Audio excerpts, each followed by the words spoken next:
Welcome to the Keys to the City podcast, where the kingdom enables your success. I'm your host, Christian Graham.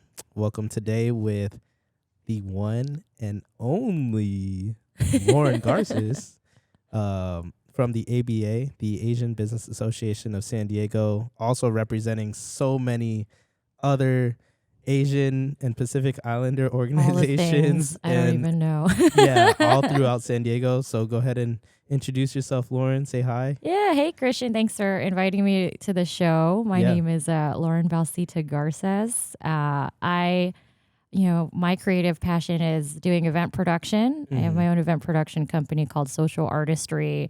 And with that, I work with so many different wonderful, especially nonprofits in our community. So I work with like Asian Business Association. I help with like their marketing, outreach, and events. I do work with Convoy District, which I'd love to talk about. And then just so many other like multicultural nonprofits, like always like uplifting the community and the work that so many of our wonderful communities do. So, Yeah. I think through your time, you've been able to see like Saigon like district actually be like proclaimed like Saigon district and be there for like the grand reveal of that and all the things that's been happening in Convoy and really just helping raise up all of these small businesses throughout the Asian and Pacific Islander community specifically. Talk to me a little bit about why you gravitate towards being in the, specifically in the Asian and Pacific Islander community. Yeah. I think a lot of it is just like all my background and like growing up. So I'm Filipina. I grew up in a Filipina household, but I also was like very like westernized. Like here, I grew up in California. But then my dad was in the military, he's in the Navy. That brought us to Hawaii. So very young on, like I was in Hawaii at like first grade. Gotcha. And I was there until the end of high school. I didn't realize it until later, but I wanted to go to school away from the island. I wanted to spread my wings and be free. And that like led me to San Diego State University. I went into like business marketing there. And I immediately knew that I was like a minority when I went to San Diego State University because growing up, I was like, oh, wow, I'm like surrounded by Pan-Asian, Pan-Pacific Islander folks everywhere. Such a beautiful melting pot in Hawaii. Yeah. And that like really like influenced me to like understand like the beauty of our communities coming together and like what's created from like the aloha spirit essentially. Right. And so when I went to college, I was like, oh, I'm in a place that I like don't really know where I belong. Like I don't know where I have community here in San Diego. I came to San Diego not having any like friends or family here. And so I immediately was like, I need to find my community. It was like a culture shock for you, trying to find that identity, I guess, within the Pan-Asian community here in America or in the U.S. or I guess it's all U.S. territory, but within like the mainland, right? So me being Chamorro, there's like such a big differentiation with like you're statesider and then like you're a part of you're actually from Guam. Like you're Chamorro if you're actually born on Guam. So like the technicalities is like if you're Chamorro, that means that you are born of Chamorro descent. Like that's the heritage, the food, the culture, the people, right? And then like it was through the war times that they made this differentiation where Guamanians are actually people that are just like born on Guam, similar to like Asian Americans here in the States. But like there is such a big like controversy and like just almost a hate in a sense where like and especially like me being a Chamorro business owner, like owning Smack and Guamanian Grill, right? And like I myself never being to Guam before. Like a lot of people have like tried to put me down for like not being, born and raised on Guam or even visiting Guam yet. There's just like almost this identity and like culture shock like miss when like you're a statesider or like, I'm born and raised in San Diego. So like being from San Diego and not being from Guam. Was that kind of like the same situation with you, like coming from Hawaii, going to San Diego State, or even just like being Filipino? Yeah. There's so many layers to this conversation, and I think it just all starts with like, an awareness and like an understanding and like not losing folks' culture along the way. I think that's such an important thing. Like, so when I say I'm from Hawaii, people are like, oh, so you're Hawaiian. And I'm like, no, I'm Filipina. Right. But my dad and like the military brought me to that island. And like, you know, we in like our school ended up learning about like how essentially the US like imprisoned the queen and like forcibly made them sign the documents for Hawaii to become a state, like imprisoned her in her own palace. And so it's very important for like us to like learn this culture and history, like, because like, you know, it's so real, and it's like it really does affect the folks that have lived there.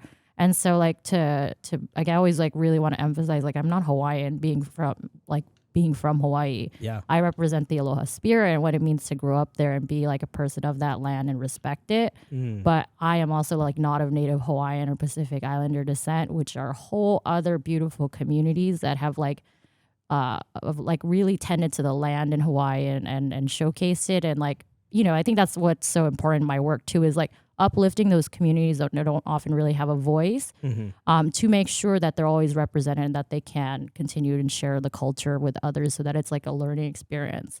And then so like the Filipino side of it, like I'm Filipina, but I've never been to the Philippines. So I too have felt like like you're not, you know, Filipino enough, or, you know, I don't speak the language. And like, you know, I think people also don't understand, like, it was a choice for our parents, like, and actually also a sacrifice, obviously, to come here and make it work in America. And, you know, sometimes it was just easier for them to like assimilate us to the culture so that we wouldn't be like, you know, bullied or disrespected in the places that we were at. So that's why I think they chose like not to essentially like teach me the language and everything. But I don't think that makes me like any less Filipino. Like I definitely, there's so many ways like I want to continue to learn about my culture and history and roots. Like I actively do that through things like martial arts, like eskrima, and then also like doing cultural events in the community. And like, yeah, I think, you know, there's always like those separations of like, you know, you're from Hawaii, but you're not Hawaiian, because like it's good to educate people on that, to let them know that there's different cultures and folks that really make up the lands that we're on. 100%. What is it like in the education system over there? You brought up like one more thing that I wanted to like share too, like where folks are like, well, how come you haven't been to Guam or blah, blah, blah? Well, how come you haven't been to the Philippines? Like, first and foremost, it's a privilege to go to these places. And like, oftentimes, like, you know, the amount of money that you need to save up to go there, like it's a very big privilege and sacrifice and hard work to get to these places. So like, so I feel like rooting and like understanding where you're from and the folks around you're from is important. I'll talk a little bit on that actually, because my family has such a deep, rich history with military and how they were able to sacrifice, as you've been speaking on, to come out to the States. And this story isn't really shared really anywhere. And so my grandparents actually owned a bakery back home on Guam that was attached to their house.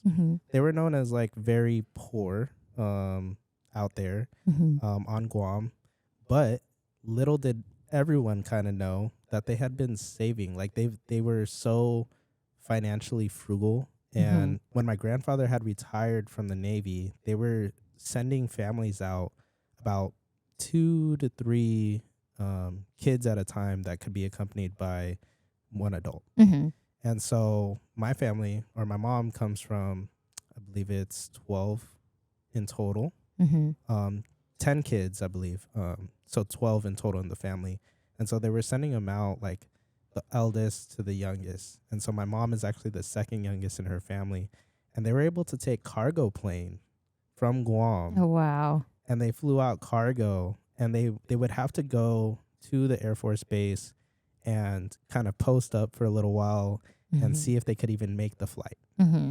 So my mom, on her turn, she actually went to the Air Force Base probably about, I think it was 3 times in total. Wow. And like just had to go, sit, post up. And then, you know, she wasn't able to make that one. So then they ended up coming back, and then eventually would go back. And then she came out, I believe, on the 3rd trip.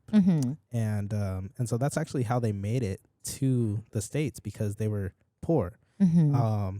And so eventually time goes by. They are living with my grandma's sister in Linda Vista. Oh, Okay. yeah. I love Linda Vista. So they grew up in Linda Vista. My mom actually graduated from Kearney. Mm-hmm. And so when they came, they had stayed with her for a little while. And they were like, before they even had come out, they were like, you're not going to make it out here. Like, it's too expensive. Like, you guys have so many kids. Like, you're not going to be able to make it. Da, da, da, da, da. And long story short, my aunt, the eldest, my mom's eldest sister, gets a call. And is like, send the money. Or I think it's a letter, actually. My grandma had wrote a letter, I believe. Said, send the money. And so my grandma was the last one back home on Guam, sends out money for them to buy their first home right on the corner of Linda Vista. I forgot the exact street name, but they had bought a property right there next to like the KFC right there, nice. like right off of Linda Vista. And so they had purchased this property, and then that was in 1970 or 1969. And then eventually moved to Mira Mesa in 77, and my mom's been here ever since. And then my mom's youngest brother was actually the first graduating class of Mira Mesa High. But that's that's pretty much our story of like how I was even fortunate enough to be here. So I've been born and raised here in Mira Mesa and San Diego to ever since. My mom's been here ever since. And because she's been here so long, I think that she had to assimilate to the culture and everything as well. And one of the main things was they wanted them to be able to go to school and to be educated. So like almost all of my mom's brothers and sisters had the opportunity to go to UCSD. Like most of them graduated like UCSD or Santa Barbara, and at least go to like junior college or something. But yeah, that's pretty much like the story of our our side of the story. No, that's amazing. Like it just it speaks to, I feel like so much of our family is like hard work and sacrifice that like they don't also talk about it. Like I mean, depends on the person, but I feel like they rarely like talk about sometimes the hardships that they went through to get to this point. And like I just hope they're proud. Like when we do get here and like, the things like having a family and like a place for yourselves and a place where you belong, those are the things that like matter. And like, it's nice for our generation and such a privilege for like us to be able to like create and like be this free thanks to the hard work and sacrifices of our families. So yeah, like being the opportunity to go to college, and I feel like even just creating a business, these are things that like really just change the trajectory of like a family or a person in general. Like it's creating something like that lives beyond you, essentially. And so it's legacy, right?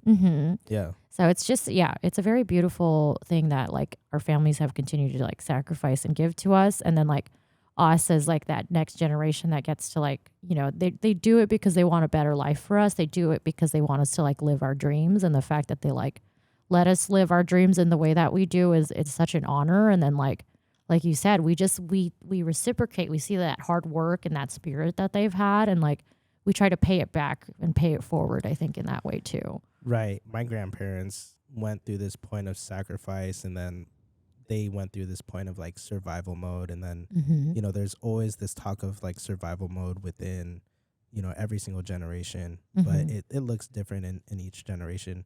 And so what do you think is the key to really breaking out of a survivalist mentality, or just, just being out of like survival mode? Or do you feel like you're still in a state of like survival? Yeah. I always think about this phrase like parallel to each other. And it's so funny because this was like some presentation I got in like high school from a dentist in my class.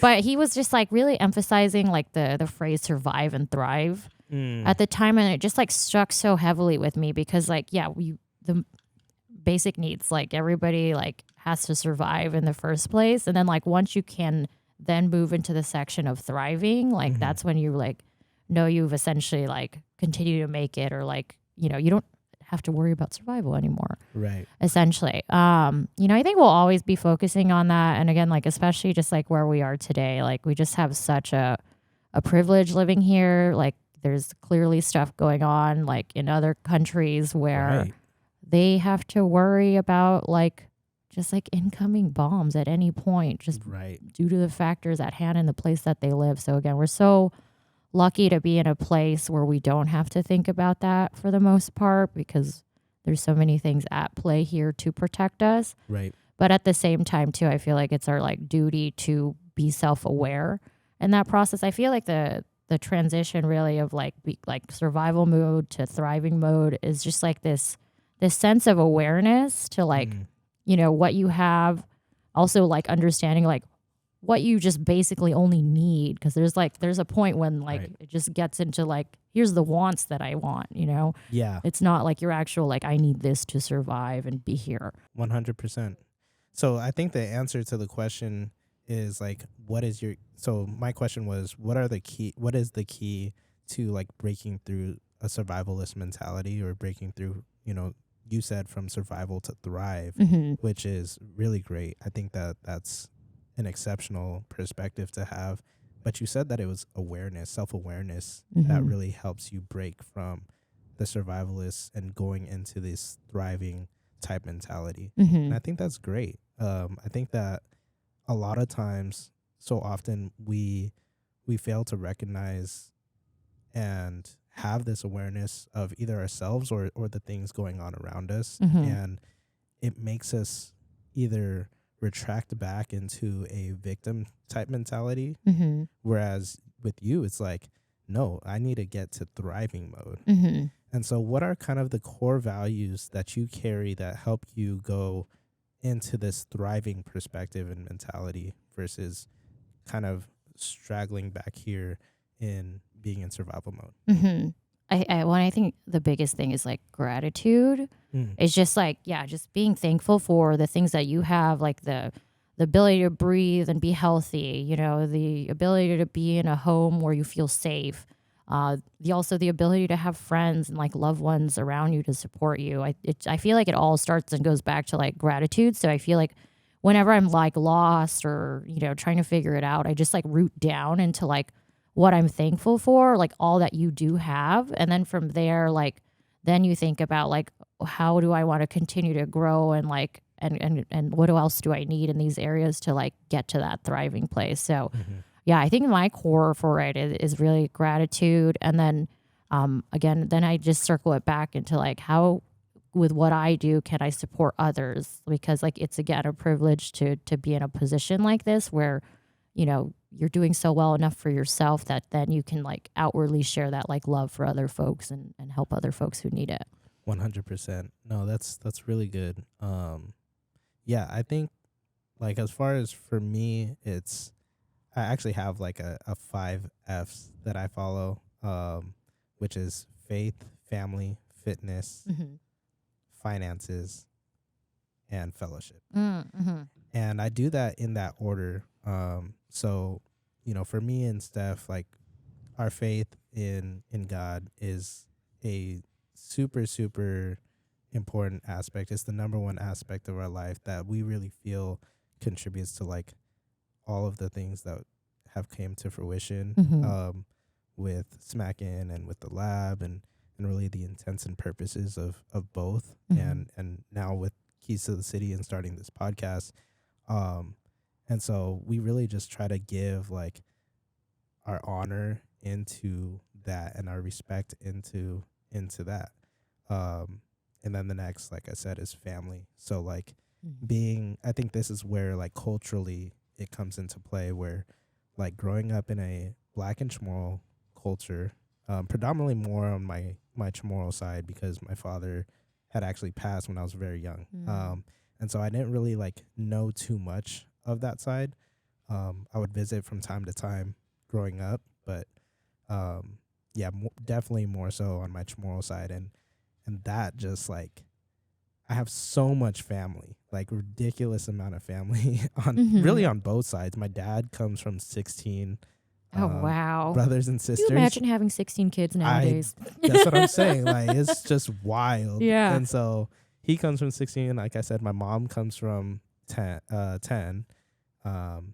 And then with my cousins and everything, like, it just like branches out to this just crazy amount of, people I haven't even met some. Yeah. You know what I mean? A fun family reunion waiting to happen. But just like, I love just being a part of family, being a part of community. And so really with the businesses, like, Smackin' was built in honor of and homage to my grandma, my late grandma, because it's pseudo Mesa authentic Chamorro kitchen.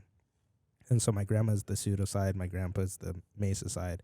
And so everything that we try to do, we also try to make the customers then feel like family, you know what I mean? And make them really get a taste of what that island hospitality is like, and just making everyone feel as if they're really family. And then, like I said, fitness, because if my fitness game, like, and this is just like overall wellness. It's not just like going to the gym. It's like, no, my mental health, my physical health, my, spiritual health, my emotional health, like, all in that place, just really making sure that I'm fit in all of those areas, because then it allows me to perform at my highest capacity when it comes to finances or comes to business or comes to entrepreneurship and all of that aspect, which is my fourth pillar, and then fifth is fellowship. So just taking the time, maybe once a week at least is one of my goals now in 2024, because I've kind of neglected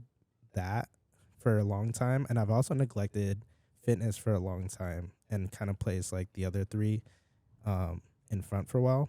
But I've really just tried to reprioritize like all of those exactly where they need to be, because I love being in community and I love fellowshipping. I love just like building connection and being able to engage with other people and really know their story and know who they are. Like, I don't want to just be surface level or transactional with people. Like, I really just want to be able to serve alongside other people and like do good work into like everything that we're able to do. And so nowadays it's like, especially with the lab, like, we're gonna just be able to do so much more creatively.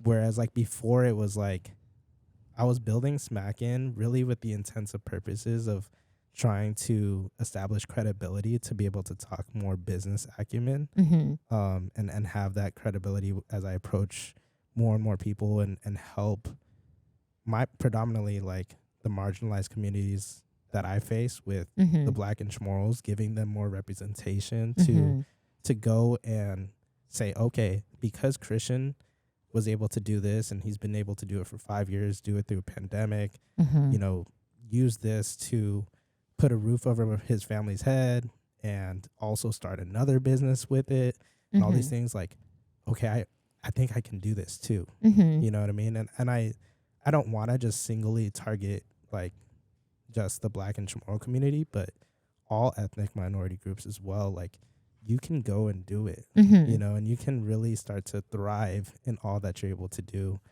And so, yeah, that's my core values, my core pillars that I kind of stand on.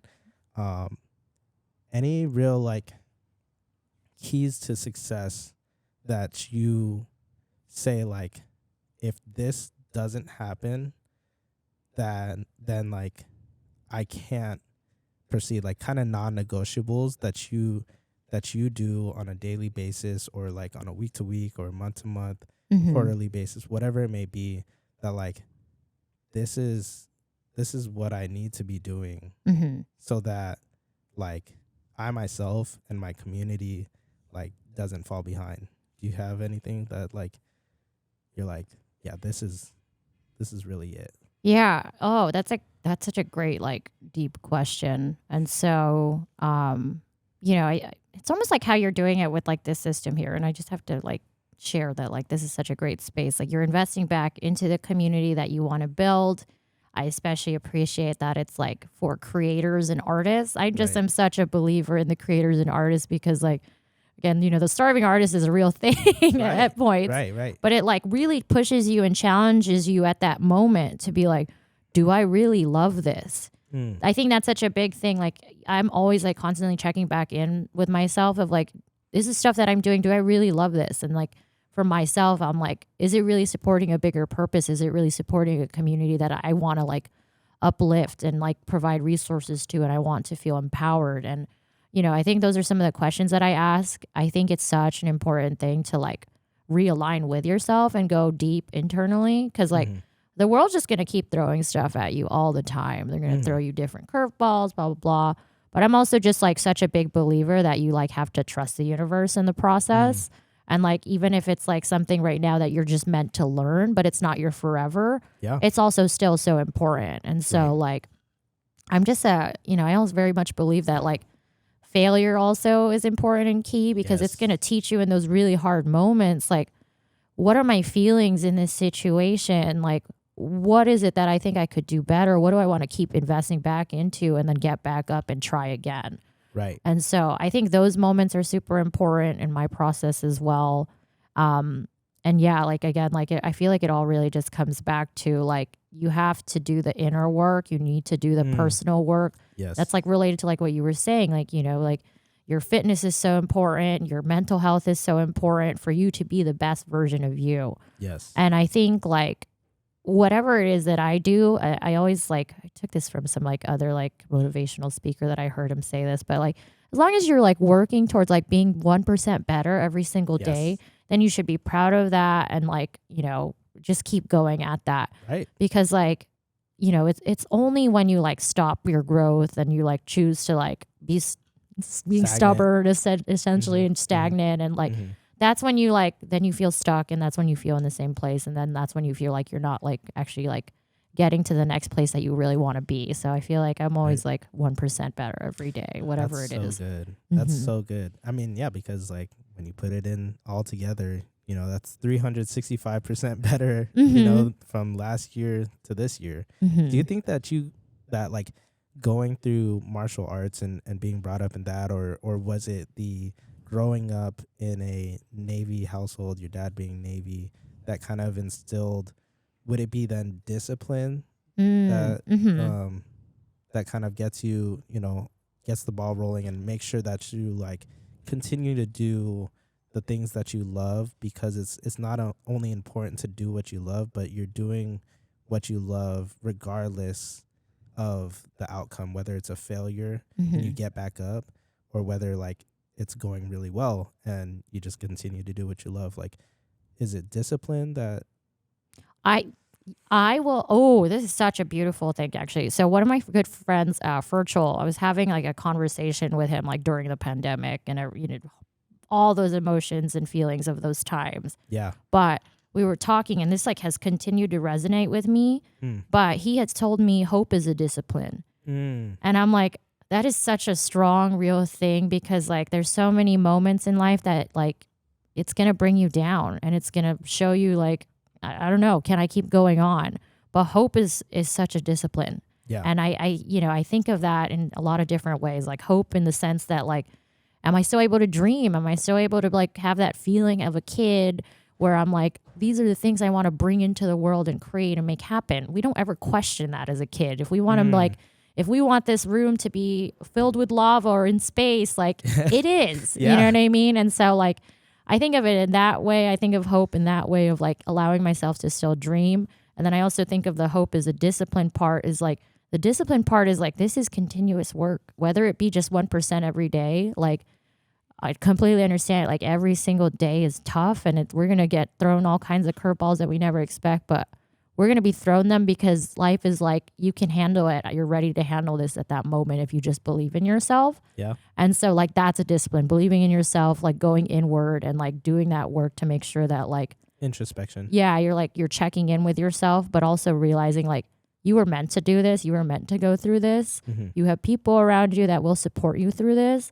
And then it also like shows you like who you need to find at that point too. And so definitely I did grow up in like a military household with my dad, but my mom was also an artist. So like my mom was like also showing me like, here's the things you can create in the world and like the beauty of that. And they allowed me to do that. The other part is like I'm an only child. So I just had a lot of time, I think, with myself. Yeah. Of just like, what do I care about? What do I dream about? And then like creating those fun things with my friends and stuff like that. But, you know, I think like it's been years since then. We're not really self-aware like as kids, obviously. But I think like what it made me okay with, at least when I was younger, being an only child, like my dad's away a lot of the time. I'm like, I'm okay being by myself too. And I think it's more, that is such a big goal for like so many of us. I think we need to really be comfortable and happy with ourselves and like with the place that we're building inside of our head.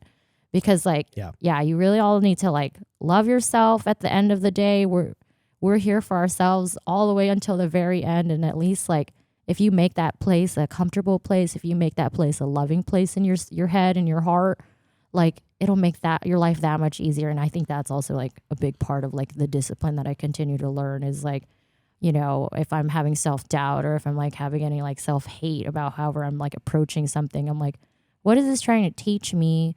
What could I do like to better that space 1% every day? Like, and just like give myself a little bit more love in that area and like then go through the day in a better thought and better perspective.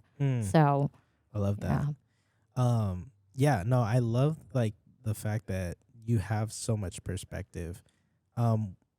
As someone that grew up then in, because I didn't know this, that your mom was an artist herself.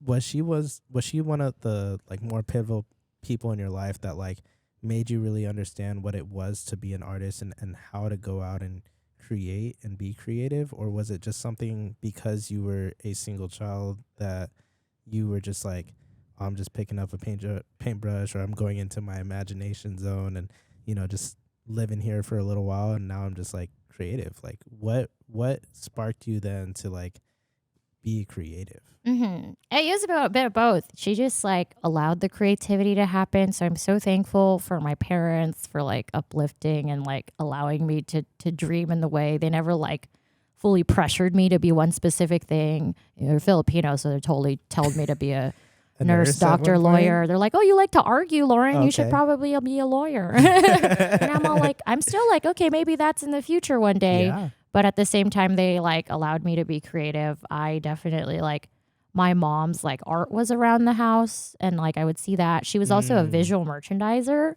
So like I would get to go, she worked at the Navy Exchange, or she still works at the Navy Exchange, but I would get to go to the store and like see these displays and things that she would create for other people. And so I think I was just like fortunately surrounded by that, but more so they just like, they allowed me to be me in like the silliest way possible. And like, you know, that I think that was really beautiful. And like at the same time too, the only child part, it was just like, I had so much time with myself that I just always would continuously like dream about like what I would be creating. And so like, I remember like moments being like a 6-7-year-old and I was like creating cities or like out of my blocks and toys and stuff like that. And then like now that I like work in all the different areas that I do, I'm just so like, it's kind of like that. Like we are creating cities and like, you know, putting art up in those cities and like seeing how that affects and shapes folks and like then lets them come back and create the city with me. Yeah. Now it's just like this fun process for me of just like, now we're getting so many other folks involved in this like same vision and dream. And so yeah, I think they allowed that creativity to bloom. But also at the same time, I was like, I never wanted to doubt myself in the process either. Like you just have to like give yourself the courage to do it. Just try it, whatever it is. Yeah. So being that you are also a businesswoman, do you feel that you're in a position where you bridge the gap between creatives and business so that, because from my perspective, so often creatives get in a place where they kind of get stuck and they have to go into a different route because they didn't have some form of mastery within business that allowed them to continue to create effectively and really free flowing as well. Like, so they they sometimes struggle with understanding how to have a longevity within their creativity. You know what I mean? Like they always say like, artists are broke, or you know what I mean, like artists don't eat, you know what I mean? So it's like what helps like the artist go from being just a creative to also like being able to go and create and also like market it out and be self-sufficient with their art so that they can continue to go out and create.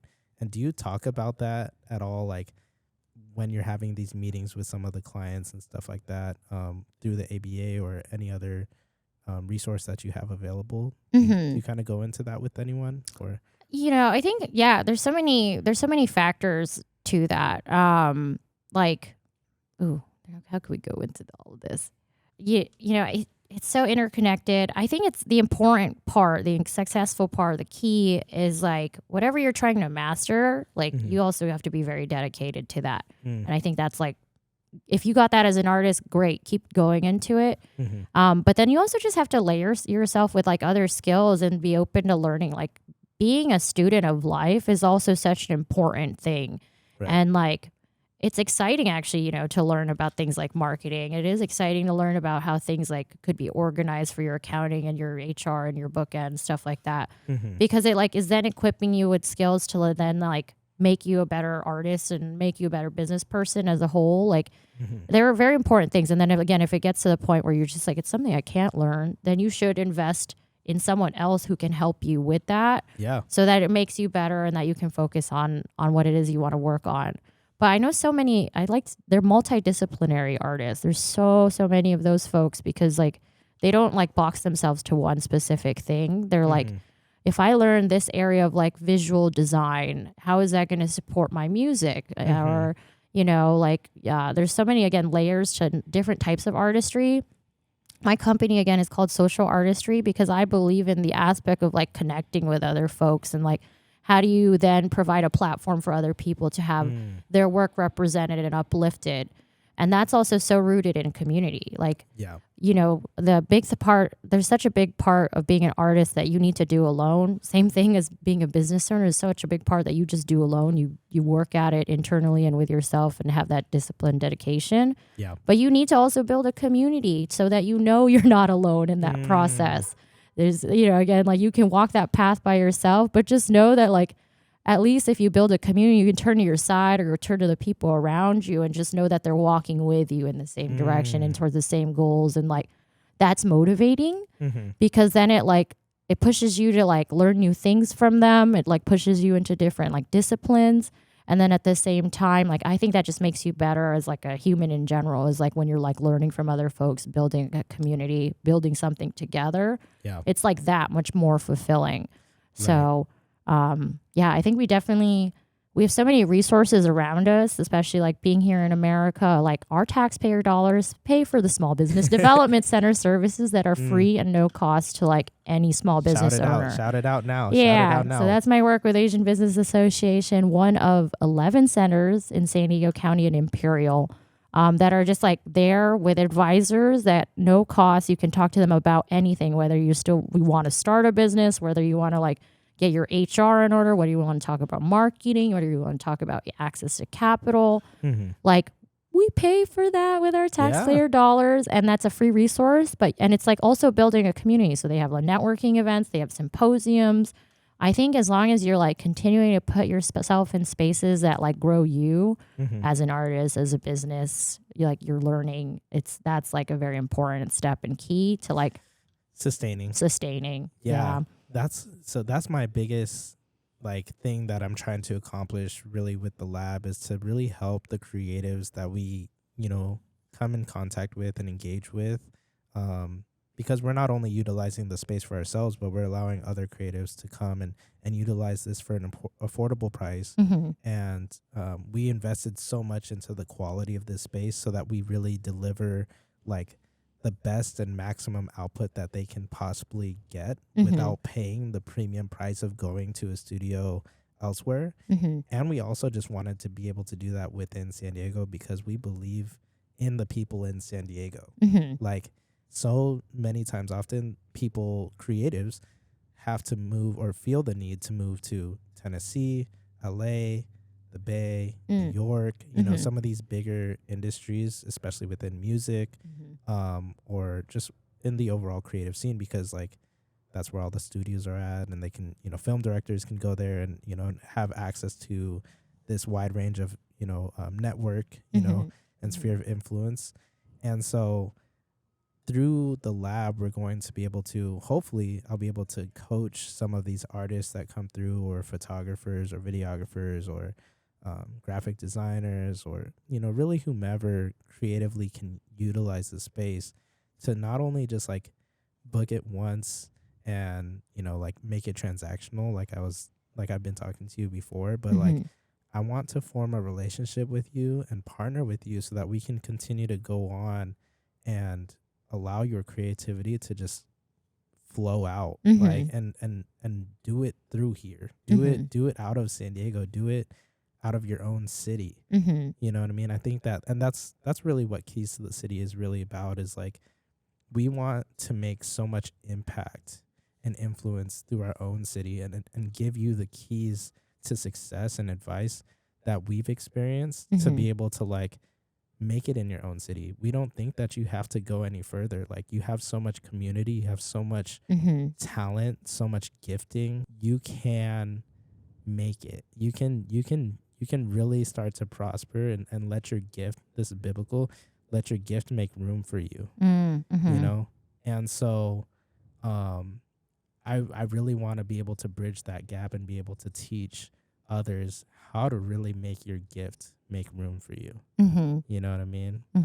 Because I don't want, like, it's not, biblically speaking, it's not God's design for you to have to go sit at this desk job that like you hate in order for you to create and to be creative.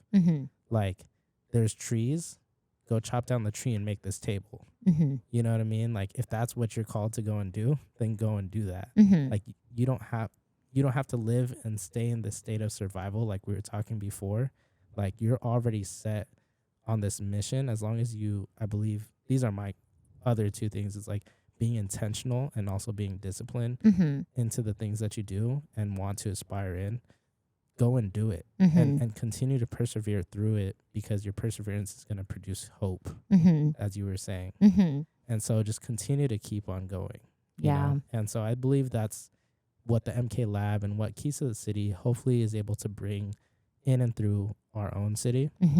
And me as a coach, like, my coaching is so broad and diverse. Like, my focus, if I can even call it a focus, is I want to multiply and activate you in and through your gift. And so if your gift is making buttons for a flannel, or if it's, making this cord for these microphones to be plugged in, whatever your gift may be, because there's always a need that needs to be met. And like, people think that you have to be like the next Jeff Bezos or Elon Musk or something. Like, you have to be at that type of capacity to be quote unquote successful, but really the keys to your city is making impact through what you already have within yourself. And I think that's what you were talking about earlier with doing the inner work, really finding out who you are, what you are really called to do, and knowing how your gift can accelerate you, and not failing to like allow that gift to like take its time.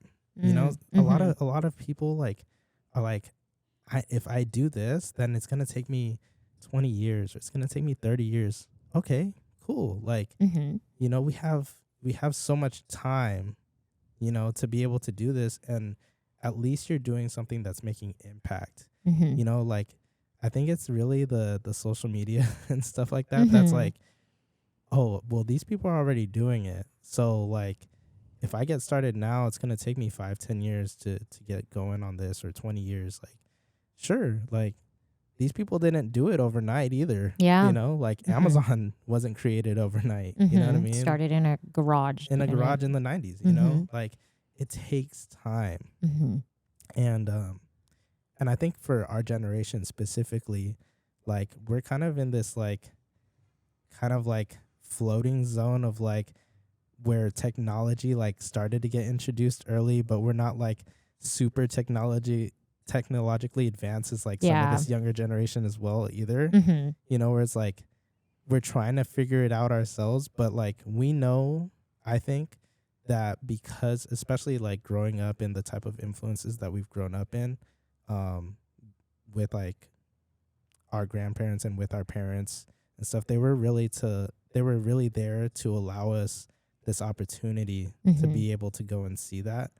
And I think it's just important for us to be able to spread that knowledge and that wisdom to the next generation and the next generation.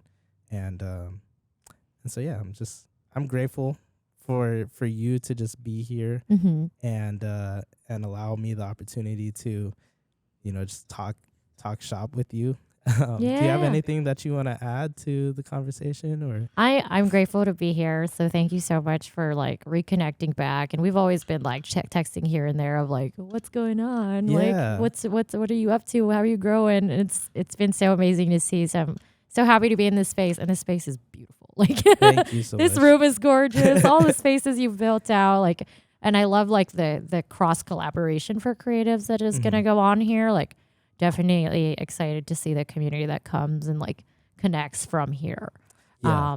And then, you know, I think to like what you're saying, like storytelling is such an important aspect of all this. We have been storytelling since like the dawn of like humankind. Right. Like cavemen were like putting art on the walls for people to learn about and share their stories. And it's just such a rooted part. I grew up in Hawaii.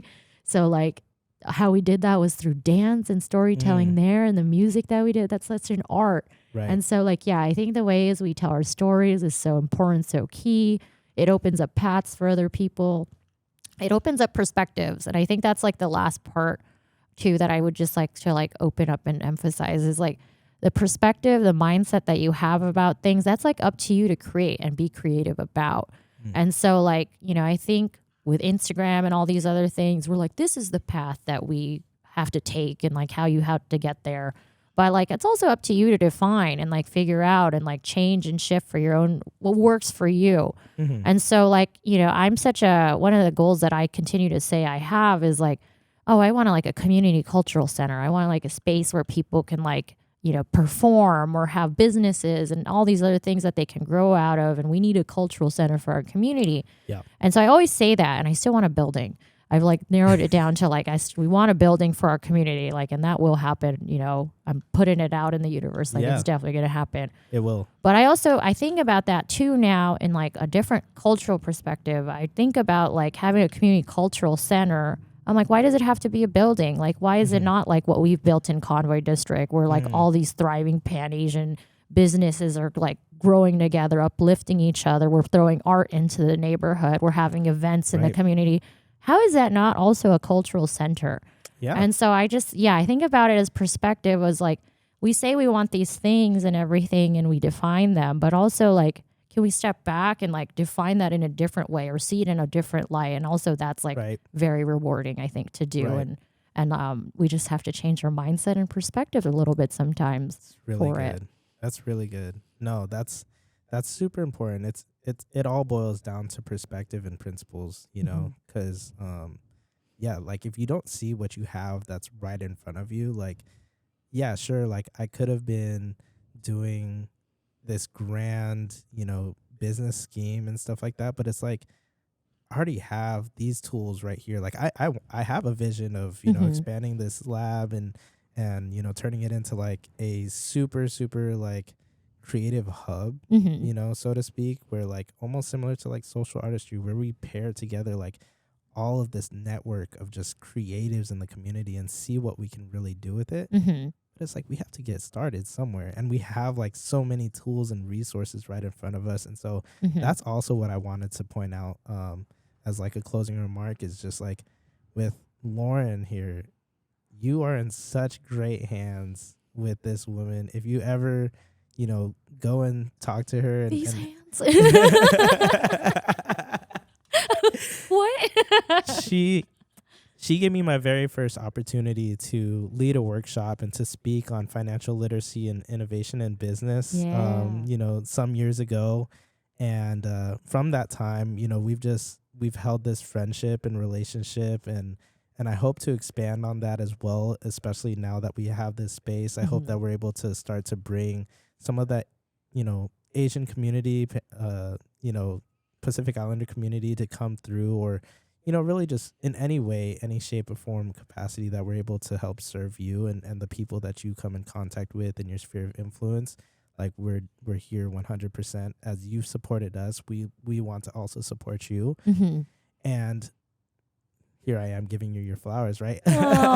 and I just appreciate all the work that you do in the community. I think that sometimes the work that you do can get underappreciated or underrecognized and maybe hidden behind, I don't know, maybe the CEO or some other people that maybe get more spotlight or something. But you do so much for the community, and I'm really excited to see what you continue to produce as a producer yourself, and really being that gap bridger for our community to be able to have more perspective, not only more perspective, but more success as well.